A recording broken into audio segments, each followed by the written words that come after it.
Ito yung kaharian ni Anvit. Ayan, ito yung bahay namin guys. Yan. So yung village namin, makukumpara ko talaga siya sa probinsya.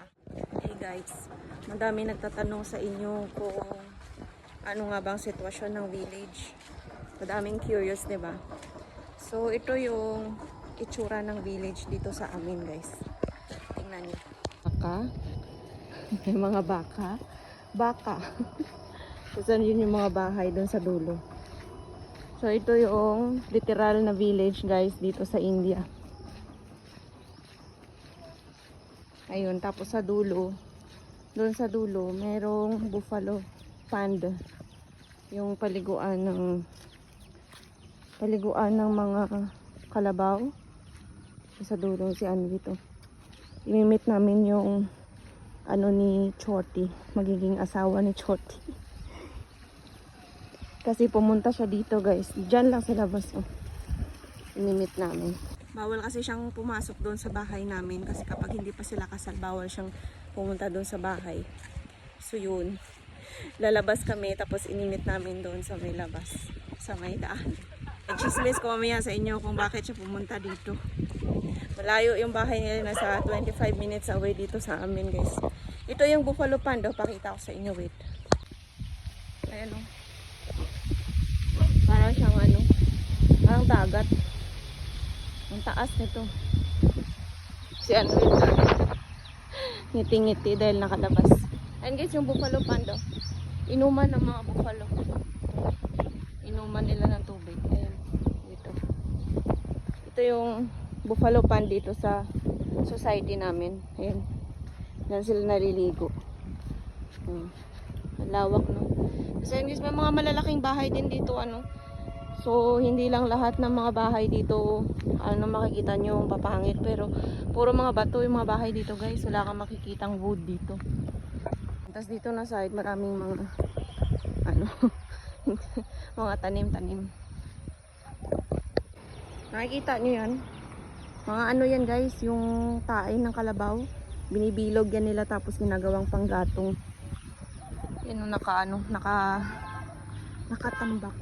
Ayan guys, so paparating na yung sasakyan niya. Yung sasakyan ni Ashish. Okay, so may nakikita kayong kalabaw. Ayan. Yan yung swimming pool ng mga kalabaw. Ayan, ganyan yung life dito sa village. Pero sarap ng hangin. Nice musom na. Ano? Musom ba diyan? So yung village namin, makukumpara ko talaga siya sa probinsya. Parang probinsya talaga siya guys.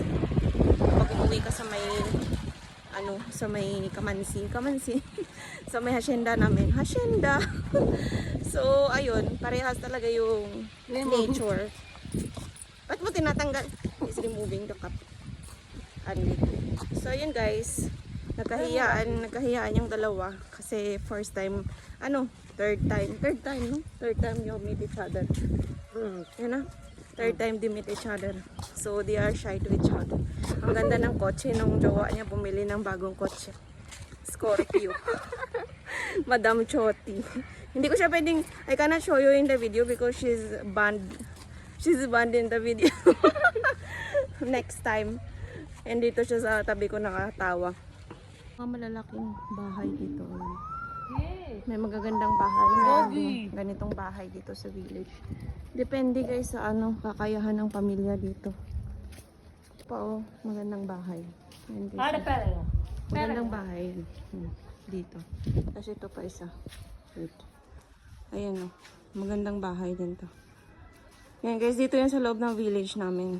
Ayan, kayo na mag-decide dyan. Kayo na maghusga. Ganyan.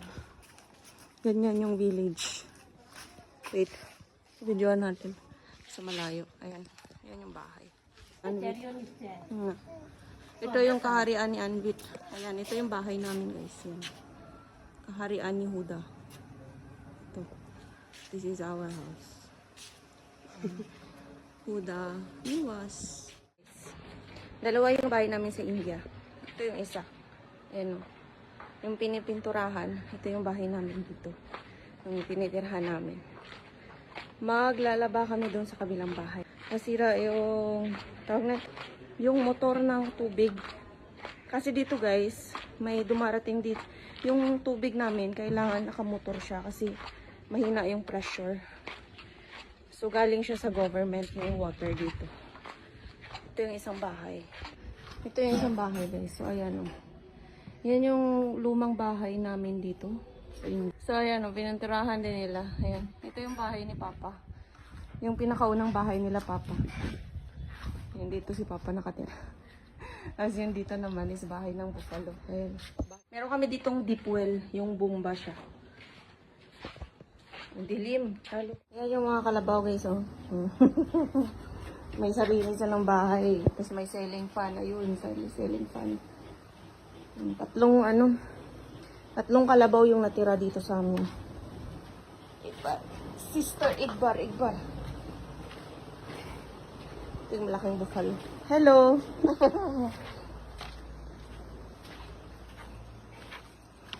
Ito yung bomba namin ngayon, guys.